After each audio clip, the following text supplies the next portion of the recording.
Pagi, selamat siang, selamat sore, selamat malam. Halo teman-teman, saya di sini akan menjelaskan dan mempresentasikan tugas yang diberikan oleh Bapak dosen Dr. Pujo Sugito MPA, yaitu rangkuman materi tentang manajemen pemasaran internasional. Sebelum itu, perkenalkan, nama saya Yehezkiel Immanuel Lumintang dari Fakultas Ekonomi dan Bisnis Universitas Merdeka Malang.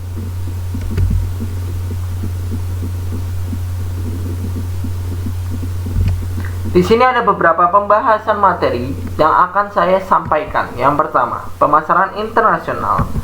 Yang kedua yaitu lingkungan ekonomi internasional. Yang ketiga, lingkungan politik dan hukum. Yang keempat, regulasi perdagangan dunia.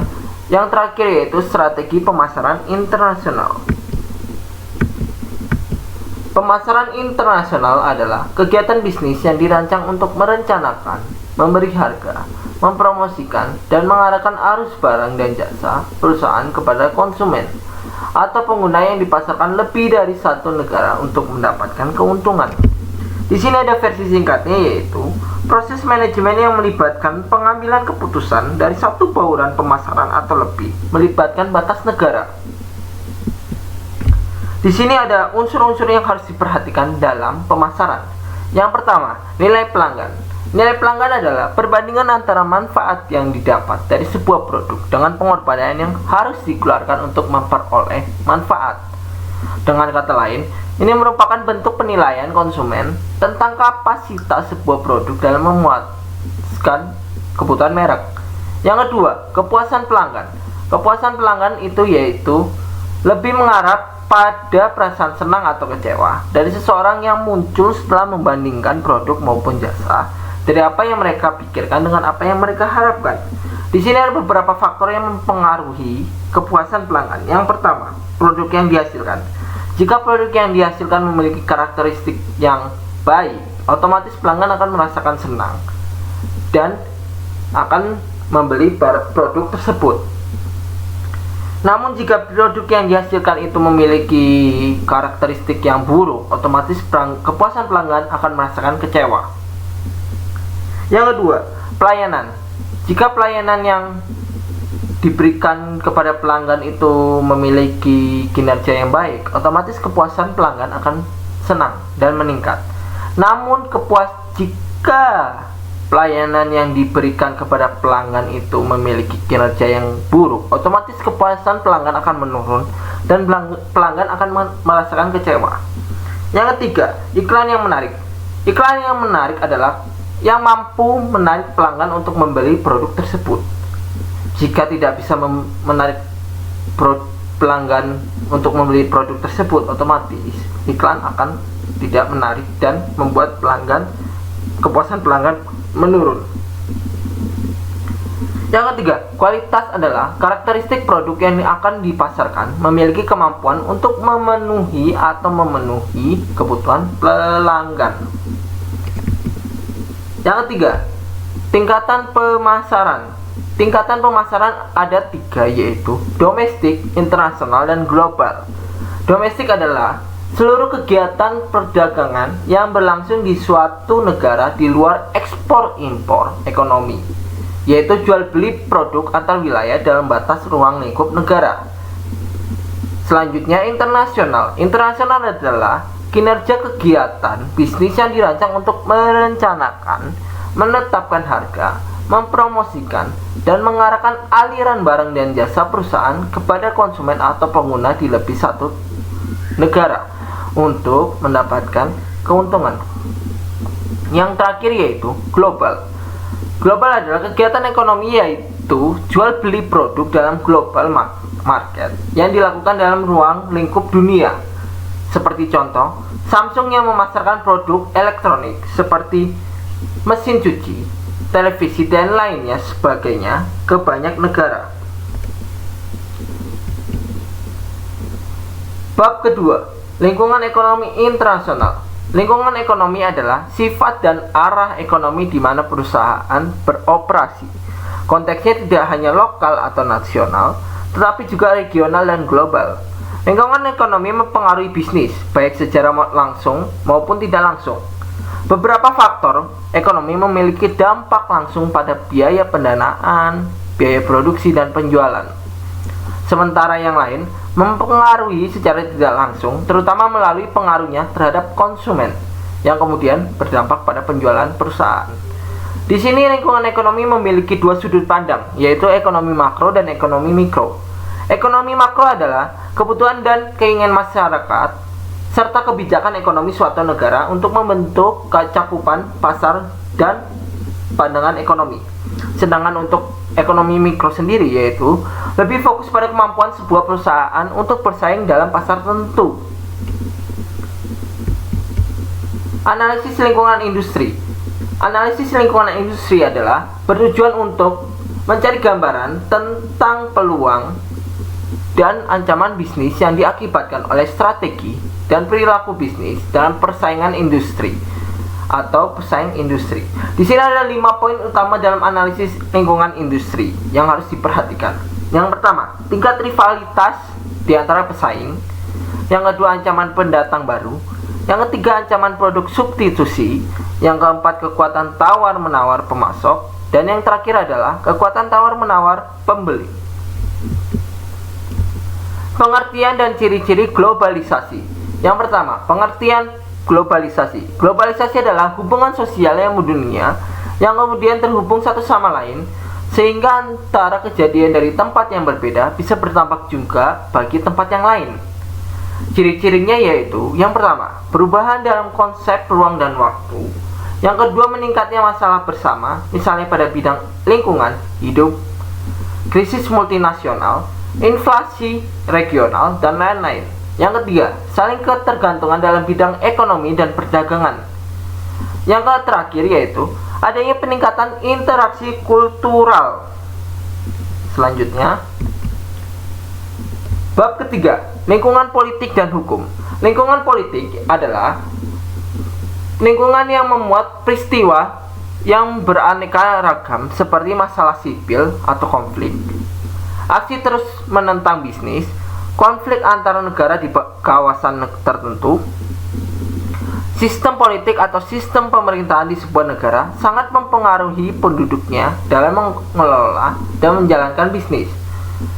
Di sini pemerintah membuat peraturan dan kebijakan untuk mencapai tujuan seperti pertumbuhan ekonomi yang kuat, inflasi rendah dan stabil, lapangan kerja yang penuh, neraca pembayaran yang seimbang, serta distribusi pendapatan. Nah, untuk mencapai tujuan-tujuan ini, pemerintah menegakkan dan menciptakan kerangka kerja di mana bisnis dapat dilakukan. Mereka menyediakan infrastruktur, baik fisik dan non-fisik, seperti transportasi dan fasilitas publik, fasilitas pendidikan, program kesejahteraan, dan penegakan hukum. Mereka juga mengambil beberapa kebijakan dan peraturan yang mengatur bisnis. Sistem politik. Sistem politik adalah mekanisme seperangkat fungsi atau peranan dalam struktur politik dalam hubungan satu sama lain yang menunjukkan suatu proses yang dilakukan secara langsung memandang dimensi waktu. Di sini ada dua sistem politik, yaitu yang pertama, demokrasi, merupakan sistem di mana pemerintahan dikendalikan oleh rakyat baik secara langsung atau melalui pemilihan umum. Pemilihan dilakukan secara bebas dan wakil-wakil kelompok menentukan kepemerintahan dengan partisipasi terbuka masyarakat secara keseluruhan. Yang kedua, totalitarisme merupakan sistem politik di mana hanya ada satu partai perwakilan yang tampil mengendalikan segala aspek kehidupan, baik politik, ekonomi, budaya, dan lain-lain. Jika terdapat oposisi terhadap pemerintah, pemerintah tidak akan segan-segan memberikan hukuman yang berat dan tidak adanya kebebasan berpendapat. Hubungan hasil observasi menunjukkan bahwa masyarakat demokratis menekankan individualis, sedangkan masyarakat totaliter mendasarkan pada kolektivisme. Lingkungan, peraturan, dan hukum. Hukum pemerintah di satu negara dengan negara lainnya berbeda-beda, dan organisasi diharapkan untuk memenuhi hukum negara tempat perusahaan tersebut beroperasi. Semakin berbedanya hukum suatu negara, semakin sulit bagi manajemen atau manajer internasional untuk menyesuaikan diri dengan cara setempat. Di sini ada 4 fondasi dasar hukum yang berlaku di dunia. Yang pertama, hukum Islam. Hukum yang diterapkan di beberapa negara Islam, Timur Tengah dan Asia Tengah. Yang kedua yaitu hukum sosialis. Hukum yang diterapkan di beberapa negara komunis seperti Uni Soviet, Cina, Korea Utara. Yang ketiga, hukum umum. Hukum yang diterapkan di negara Inggris, Amerika Serikat. Dan yang terakhir yaitu hukum sipi. Hukum sipi adalah hukum Romawi dan diterapkan beberapa negara non-Islam dan non-sosialis. Bab keempat, regulasi perdagangan dunia. Di sini ada beberapa struktur dari regulasi perdagangan dunia. Yang pertama, Ministerial Conference, yaitu badan pengambil keputusan tertinggi dalam WTO. Yang kedua, General Council. General Council yaitu badan yang terdiri dari delegasi negara anggota WTO. Yang ketiga, Dewan Perdagangan Barang, yaitu badan yang mengawasi pelaksanaan perdagangan barang internasional. Yang keempat, Dewan Perdagangan Jasa, yaitu badan yang mengawasi pelaksanaan perdagangan internasional di bidang jasa. Yang kelima, Badan Penyelesaian Sengketa, yaitu badan yang bertugas menangani sengketa perdagangan antar negara. Yang terakhir yaitu Badan Peninjau Kebijakan Perdagangan, yaitu badan yang bertugas melaksanakan mekanisme peninjauan kebijakan perdagangan internasional. Di sini ada beberapa fungsi dan tujuan organisasi perdagangan dunia. Yang pertama, tujuannya mendorong arus perdagangan antara negara dengan mengurangi dan menghapus berbagai hambatan yang dapat mengganggu kelancaran arus perdagangan barang dan jasa. Yang kedua, memfasilitasi perundingan dengan menyediakan forum negosiasi yang lebih permanen. Untuk yang ketiga, untuk penyelesaian sengketa, mengingat hubungan negara dagang sering menimbulkan konflik-konflik kepentingan.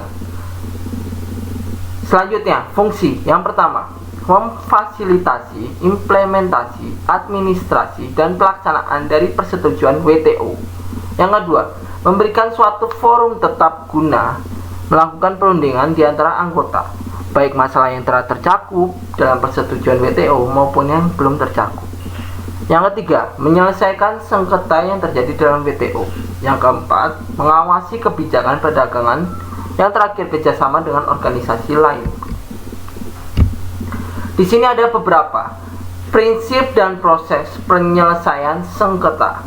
Prinsip-prinsipnya yaitu yang pertama, pada prinsipnya penyelesaian sengketa dilakukan dengan adil, cepat, efektif, dan saling menguntungkan. Yang kedua, negara yang termasuk dalam sengketa dapat melakukan perundingan dan menyelesaikan masalah mereka tanpa harus membentuk panel. Selanjutnya, proses penyelesaian sengketa. Di sini ada 3 proses. Yang pertama, penyelesaian sengketa menjadi tanggung jawab Dispute Settlement Body. Badan ini terdiri dari para ahli yang bertugas menelaah kasus dan satu-satunya yang memiliki otoritas membentuk panel. Dalam kurung, panel secara resmi bertugas membantu DSP membantu keputusan atau rekomendasi. Yang kedua, DSP dapat menerima atau menolak keputusan panel atau keputusan pada tingkat banding.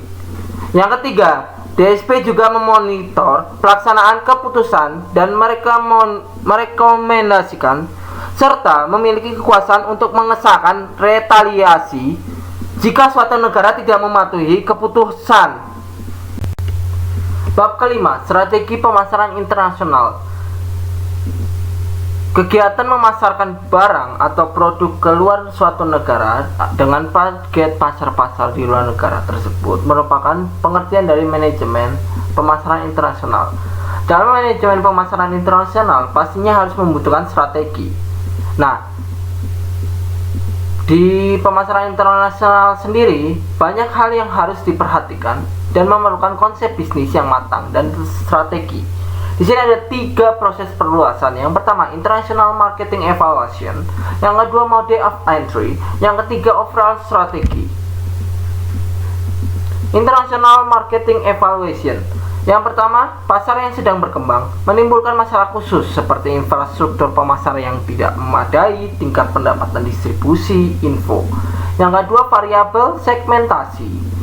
Budaya adalah penentu perilaku konsumen, aktivitas, minat, opini, gaya hidup, iklim, bahasa, kebiasaan media, negara ke negara, demografi, usia, pendapatan. Yang ketiga, pilihan pasar internasional.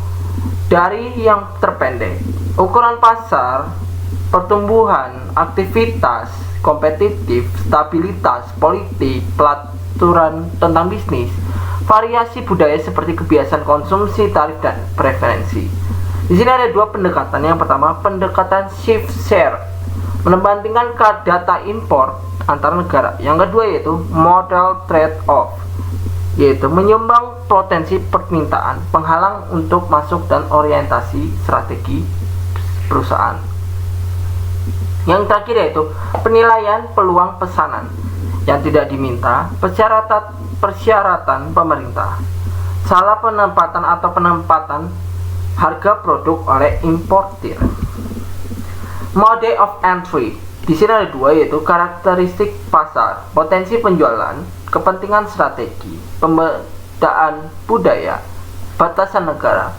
Dan yang terakhir yaitu kemampuan perusahaan seperti karakteristik perusahaan, pengetahuan pasar. Yang terakhir yaitu overall strategi. Di sini ada dua strategi air terjun atau waterfall strategi, yaitu sebuah perusahaan menuangkan semua sumber dayanya yang tersedia ke dalam satu atau beberapa pasar tertentu. Yang terakhir yaitu strategi sprinkle atau sprinkle strategi, yaitu merupakan sebuah perusahaan menyebarkan sumber dayanya untuk mendapatkan pijakan kecil bahkan di pasar sebanyak mungkin. Pengurutan mampu mengintegrasikan dan mengoptimalkan operasi internasional antar negara dalam satu blok perdagangan. Demikian presentasi yang saya bisa sampaikan. Saya harap presentasi yang akan saya sampaikan barusan dapat menjadi pembelajaran dan ilmu bagi teman-teman. Terima kasih, kurang lebihnya mohon maaf.